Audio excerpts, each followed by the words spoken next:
عبد الله. اي عبد الله. ما شاء الله ذكرت لك ابو. شلونك الله يعظم اجرك؟ ها؟ يبا والله ان انشغلنا بهالدنيا، وشلونك انت؟ ما نفعت اللي قبلك تنفعك الدنيا. الوالدين لهم حقوق. صادق يبا، لكن هالدنيا انكبت علينا، كل يوم اقول بجي لكن ما اشغال، واخوي ما شاء الله ابو حمدان فيه بركه دايم يجي. انا لله وانا اليه راجعون، انا لله وانا اليه راجعون. يا ولدي جدعتون عن حالي ورحتوا وخليتون، لا عاد تجي ولا اشوف كل عيالك معك. يا بي وهو بلمك عيالنا مشغولين، انا يلا اشوفهم كل يومين يبا، ما هو بلمي.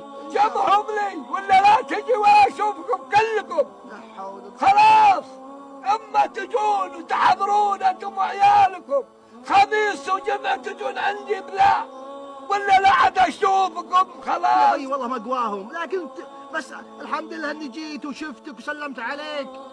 جيبوا لي عيالكم المهم على صدري واشوفهم، لازم انا اشوفهم. يا بي اقول لك، لا انت ولا اخوك.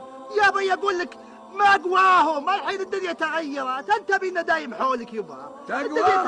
يا يبا ما قواهم عيالي واعرفهم، امهم الحين امهم اللي هي امهم ما تقواهم. لا حول ولا قوة الا بالله. هذا اللي يجيك من عيالك، اللي يجيك من عيالك يروحون يخلونك حتى عيالهم يمنون وهم ما تشوفهم. هذه حياة هذه. لا حول ولا قوة. يا الله اللي داخلين عليك، يا الله انك تهديهم يا حي يا قيوم، يا الله انت تصلح شانهم يا ولي يا من انزل ضعيف القوي.